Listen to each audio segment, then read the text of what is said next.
Hi students, a very warm welcome to the third session of Nazism and the Rise of Hitler. I am Ankana, your master teacher for social sciences at Vedanta, hoping all of you are doing absolutely fine and amazing. What's up guys? Do tell me in the comment section. So let's quickly get started, and the best part is that with this session we are going to wind up our this chapter finally. I know you guys were waiting very eagerly to finish this chapter from your examinations perspective, so this is gonna happen today.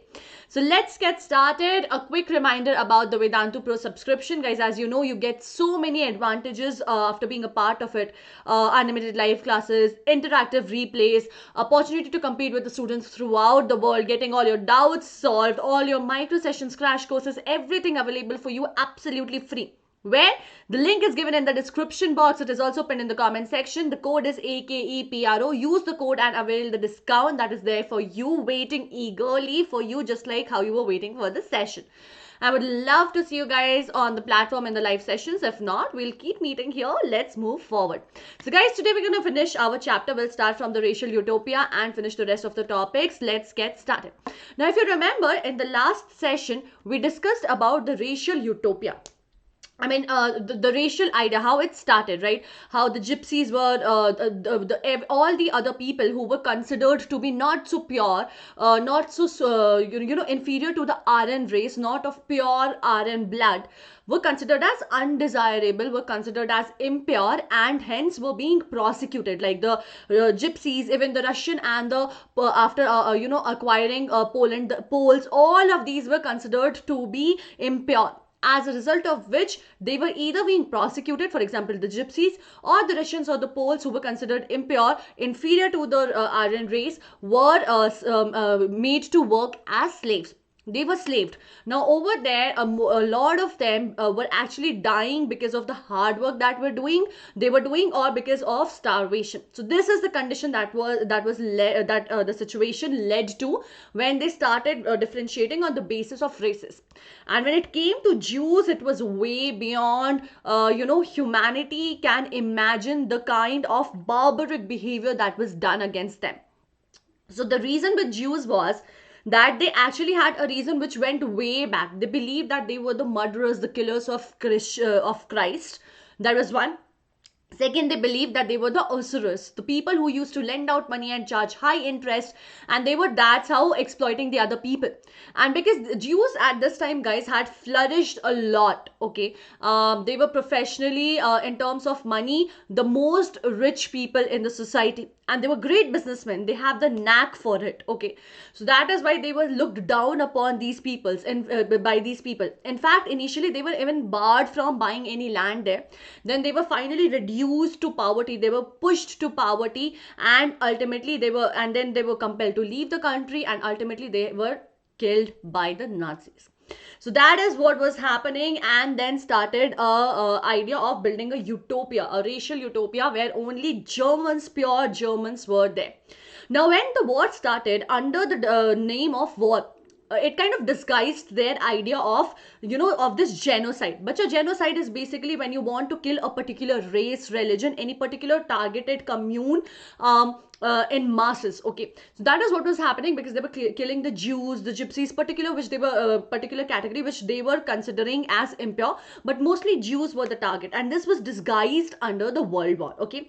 So the genocide and the war became two sides of coin. They were going hand in hand. Genocide was happening this side, and war was happening on the other side, and everything was being covered under the name of war.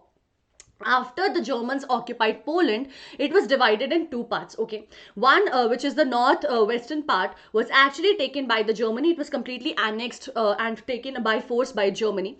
The rest of the part is where the Poles, who were like a part of that Poland, the part that got acquired by Germany, were forced to move like cattle, and they were further moved to a place which was other part, which was called as general government, okay. They had to leave their homes, properties, everything behind, and because it was, that area was now going to be occupied by the ethnic Germans and not them, so they had to leave everything.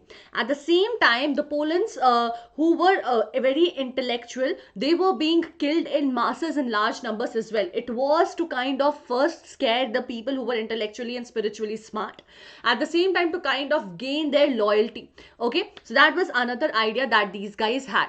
At the same time, the Polish children who looked like Aryans were snatched away from their mothers. So if they felt like, okay, this child looks of pure blood, of good breed in a way, they were snatched away from their mothers, and then expert would test whether they are actually of good race or not. If they were verified to be, then they would not be sent back to their parents, but to some German parents who would foster them and live with them and grow up with them. If not, then they were sent back to the orphanages, where ultimately they were dying because they were not taken care of. They would perish from there. Okay, and that was the worst part.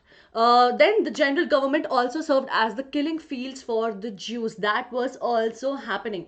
So first of all, guys, Jews were not allowed to live in general everywhere. Okay, they had to live in large concentration camps and large places which were known as ghettos. So they were sent to ghettos. That's where they had to live. Okay, now from these killing fields, what happened was, these killing fields that the general government were calling were the ghettos, and they were gas chambers. All of these things used to serve as the killing fields for the Jews. That is where they were sent and ultimately killed over there. Now this killing also happened in multiple stages. Initially, somewhere around 1933 to 1939, the step was of exclusion, which basically said that you have no right to live here as the citizen of Germany. So they did not used to acknowledge Jews as citizens. They were not allowed to marry Germans. They were not allowed to have businesses. All of these kinds of boycotts were done, but that was on a national level. Okay, as a national, as a citizen of the nation, they were not recognized. But then it moved a little further. Then it moved a little one step ahead, where it went to ghettoization, where they were sent to particular ghettos. That is where only they were allowed to live, which means now they were not allowed to live among the other people. So first of all, they were said that you have no right to live among us as citizens. Then they said that you have no right to live among us, which means you will have your separate areas where you will be living. We will be having separate lands. And then it went to annihilation, which was around 1940s. After 1940s, after when gas chambers and concentration camps started full-fledged, after that it became that you have no right to live, which means now they were not even asked to be were being compelled to leave the country or live in a particular areas together. They were being now sent to gas chambers, to concentration camps, where they were being killed now. Okay, now that's very sad. Now let's see what was the condition of the youth in Nazi Germany. See, Hitler had a very strong belief, and I think it's not just Hitler. Anywhere, any kind of revolution, anything is happening, people believe that the youth is the driving force of that, and everyone who's growing up has a great role and contribution to be given, to play in it, to contribute into it, into that movement. And Hitler believed the same, right? He believed that Nazi society can actually have good roots, strong roots, only when their ideologies reach out to the children also, who are going to be tomorrow's youth, who are going to build the tomorrow, the future of the company. Sorry, excuse me, guys. The not future of the company, the future of the country. So that is what they had started believing. And that is why they had started now approaching into the schools everywhere. And they believe that the pure teachers have to only be there in order to educate them, which means any kind of Jews, gypsies, Poles, any other person who was not a pure German were not allowed to teach over there. Only German teachers were there. And then the group was divided. The whole set of children were now divided into two groups, desirable and undesirable. Desirable were the children who were Germans, pure Aryan race according to them. Undesirable were the children who were handicapped, gypsies, Jews, all of these people. First, they were not allowed to sit together in the same class. They were segregated. Then these people, according to them, who were undesirable, were thrown out of the school. So they were now not even allowed to be a part of the school. Okay. And ultimately, they were sent to the gas chambers after 1940s, where they were being killed now. right? Now at the same time, everything that they were being educated in was being rewritten and revised, okay? And why was this being done? So that their mindset, their conditioning is done in a way that they turn out to be more violent and aggressive, the spirit of, to nurture the spirit of aggression and violence in them, so that they're born like that, they're raised like that, and they're conditioned like that, and that's what they start understanding and recognizing. The racial signs, okay, the what a Jew sorry, what the Germans and Nazis believed in, that how they were different in terms of races, that is what was being introduced to the children, which means that is what they were learning right from the beginning, and they would have started believing the idea of the Nazis, right? And that is why they had started stereotyping Jews even in subjects like mathematics. Problems would be such that it would penalize the Jew, or it was like it would always show them as the bad people. So children were taught to be loyal to Hitler and hate Jews and worship the Nazi idea right from the beginning. And then when they were 10-year old, they were sent to Jungfrau. Okay, at age of 14, they were all the boys were made to join Hitler Youth. For after which, at the age of 18, they were sent to labor services. Okay, now the idea was, see, who was running this Hitler Youth? Who was making sure that the youth people, the young people, that the children are being mobilized and are being exposed to the Nazi idea? The youth organizations were responsible for this. They were supposed to educate the German youth in the spirit of National Socialism, the spirit of Nazi idea. They learned to worship the war, glorify the aggression, violence, condemn democracy, look down at democracy. Imagine, guys, democracy was being looked down at, and hate Jews completely. Communists, gypsies, all those categories who were considered to be undesirable, they were being looked down upon, and right from the beginning they were conditioned to believe that these are not good people and should be hated.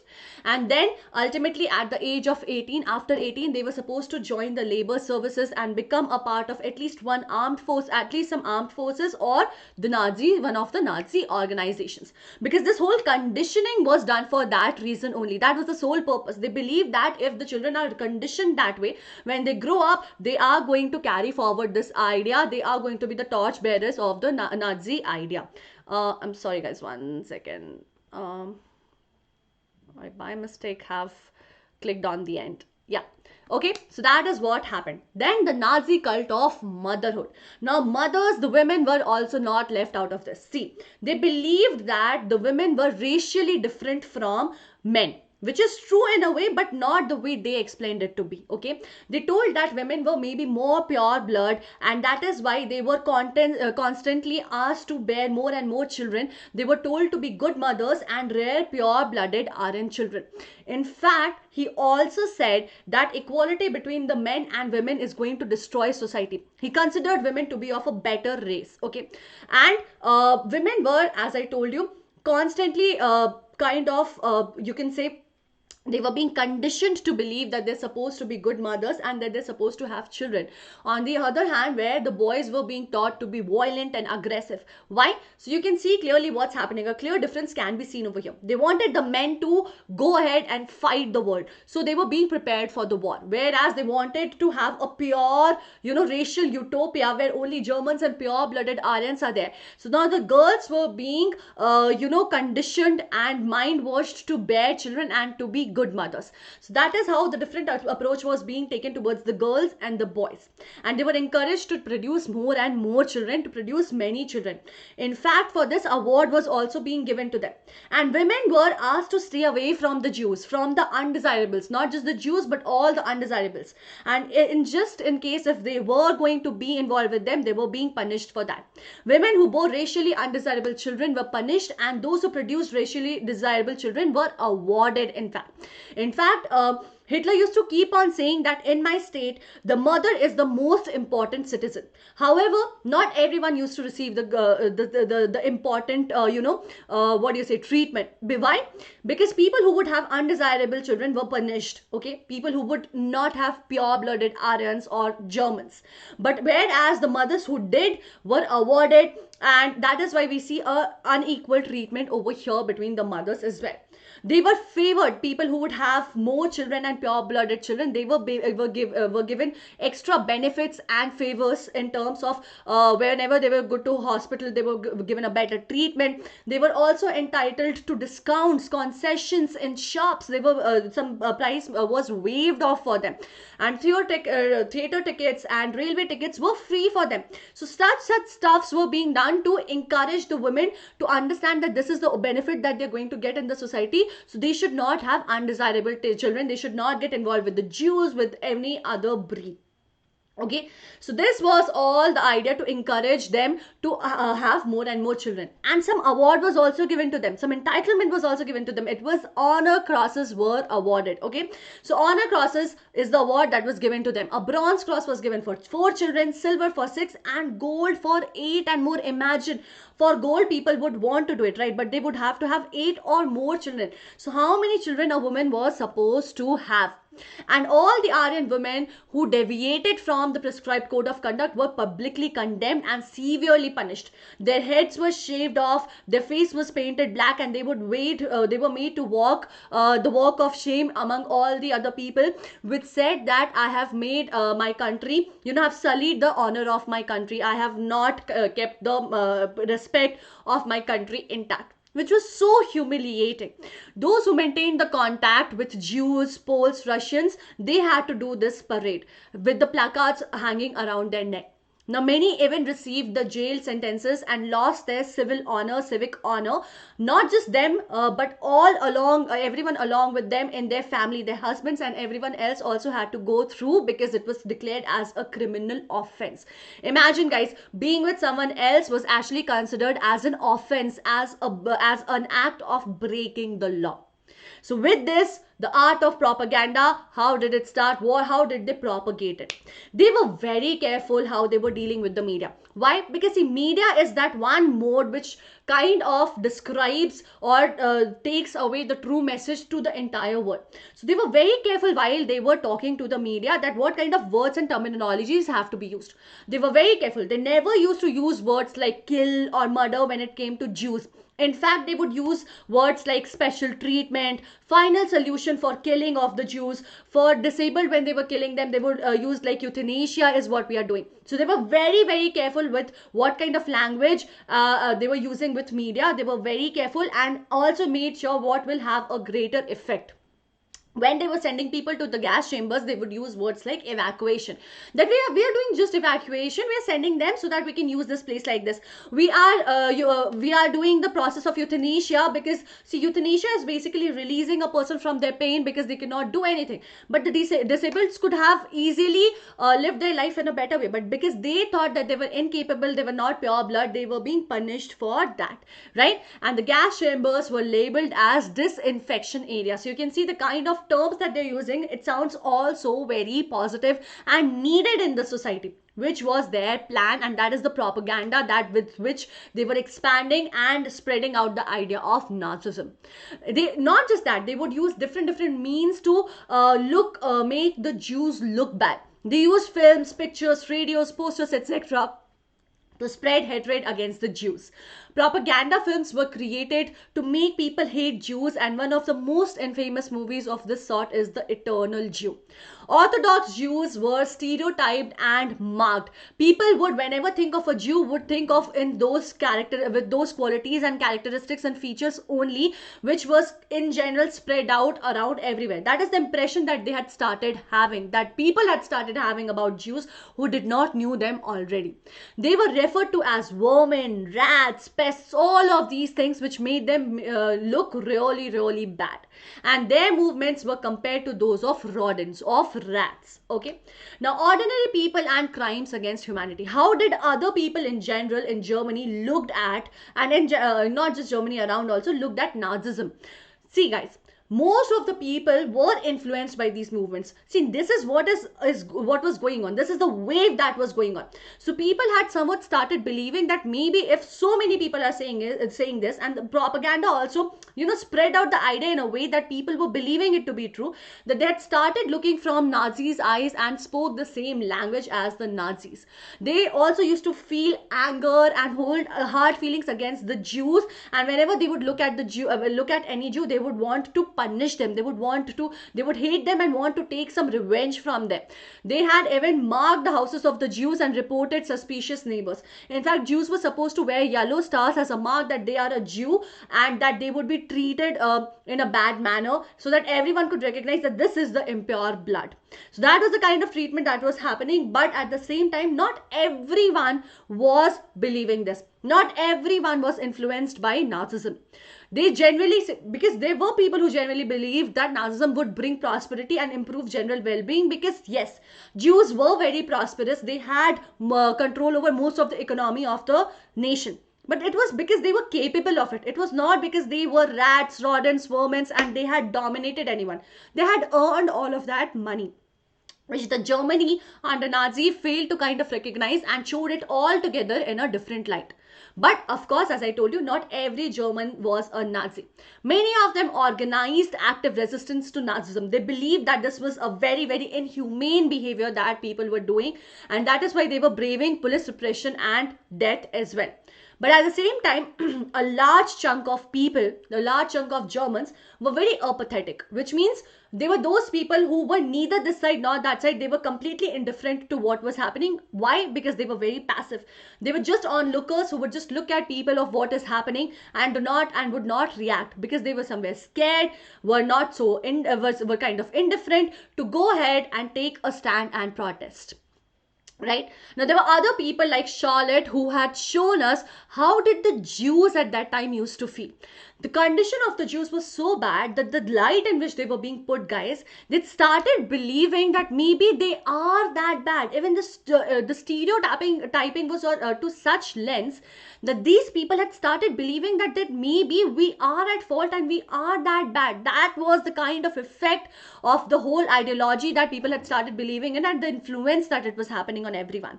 Secretly, Charlotte secretly recorded people's dreams in her diary and later published them in a highly concentrating book called The Wreck of Dreams. She describes how Jews themselves began believing in the Nazi stereotypes about them. They dreamt of their hooked noses, black hair, and the eyes, and Jewish look and bodily movements. But this is how they were, stereotyped and published in the press, and that is the image that was haunting them. And they had started seeing themselves in the same light. They were troubled. They troubled them even in their dreams. It would come even in their dreams. It was so deep rooted and so much occupied their subconscious also. Jews died many deaths before they reached the gas chamber. Now, gas chamber was just one death, but the entire life, the kind of sufferings that they had was nothing less than death that they were having multiple times, that they had to face multiple times. Now, knowledge about the Holocaust. People initially were not even aware what was the ill treatment that was happening against the Jews. In fact, only towards the last 2-3 years of the regime of the Nazis is when people started getting to know about it. But actual knowledge of the inhuman, the barbaric actions that was happening against them, people actually really became aware of it only towards the end of the war, after the war ended. After the Germans were defeated, and that is when the world came to realize the horrors of what had happened over there.